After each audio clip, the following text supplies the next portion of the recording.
शूर्पणखा भगवान राम के समक्ष विवाह का प्रस्ताव रखती है, लेकिन राम उसे मना कर देते हैं क्योंकि वे विवाहित हैं। जब राम उसे अपने छोटे भाई लक्ष्मण के पास भेजते हैं, तो वह लक्ष्मण पर भी मुग्ध हो जाती है और उनसे विवाह का प्रस्ताव रखती है। लक्ष्मण भी उसे मना कर देते हैं और राम के पास वापस जाने के लिए कहते हैं। गुस्से में शूर्पणखा सीता को मारने के लिए आगे बढ़ती है, तो लक्ष्मण ने उसकी नाक और कान काट दिए थे। जैसा सीता की रक्षा के लिए लक्ष्मण उसकी नाक और कान काट देते हैं। शूर्पणखा की नाक कटने के बाद वह अपने भाइयों खर और दूषण के पास गई, जिन्होंने राम और लक्ष्मण से युद्ध किया लेकिन मारे गए। इसके बाद शूर्पणखा रावण के पास पहुंची और उसके मन में सीता के अपहरण की बात डाली। रावण ने एक योजना बनाई।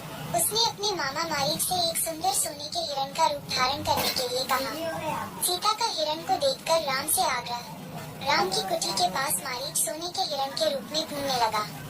सीता उसकी सुंदरता पर मोहित हो गई और उन्होंने राम से उसे पकड़ने का आग्रह किया। राम ने हिरण का पीछा किया और लक्ष्मण से सीता की रक्षा करने और उनके वापस आने तक यहीं रुकने को कहा। हिरण राम से दूर जंगल में ले गया, जहाँ राम ने उसे मार डाला।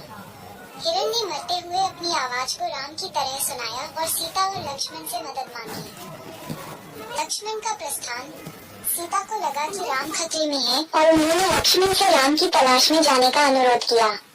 लक्ष्मण ने जाने से पहले सीता के लिए एक सुरक्षा रेखा खींची और उन्हें उस रेखा को पार न करने की चेतावनी दी। उनका भेष बदलना। रावण इस सब को दूर से देख रहा था। उसने एक भिखारी का वेश धारण किया और सीता के पास पहुंचा। रावण ने सीता से भिक्षा मांगी।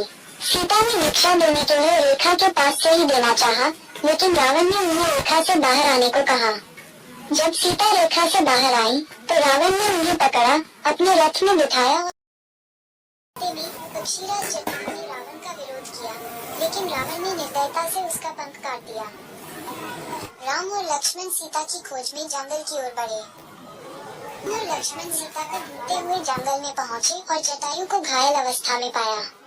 जटायु ने राम को सीता के अपहरण के बारे में बताया और फिर उनके प्राण निकल गए। राम और लक्ष्मण माता सीता की खोज में वन में घूमते हुए सहयोग से शबरी की कुटिया के पास पहुंच गए, जहां शबरी ने उनका आदर सत्कार किया। शबरी ने श्री राम और लक्ष्मण को मीठे बेर खिलाकर उनकी सेवा की, इस बात की चिंता करके कि कहीं खट्टे बेर उनके मुख में न पड़ जाएं। शबरी का इंतजार। मतंग ऋषि के कहने पर शबरी बहु वर्षों से वन में ही भगवान श्री राम के आने की प्रतीक्षा कर रही थी और उनके स्वागत के लिए मीठे बेर इकट्ठा करके रखती थी। हम अपनी पत्नी सीता की खोज में वनवास के दौरान वहां पहुंचे थे। ऋषमुख पर्वत पर आगमन। सीता की खोज करते करते वे ऋषमुख पर्वत के पास पहुंचे। हनुमान जी का आगमन। ऋषमुख पर्वत पर हनुमान जी सुग्रीव के दूत के रूप में राम और लक्ष्मण को देखकर उनके बारे में पता लगाने आए। ब्राह्मण का वेश। हनुमान जी ने ब्राह्मण का वेश धारण किया और भगवान श्री राम से पूछा कि वे इस वन में क्या कर रहे हैं। उनका परिचय और विलाप। श्री राम ने उन्हें अपना परिचय दिया और बताया कि उनकी पत्नी का अपहरण रावण ने किया है और वे उनकी खोज में हैं। श्री राम के शब्दों को सुनकर हनुमान जी जान गए कि वे स्वयं भगवान हैं।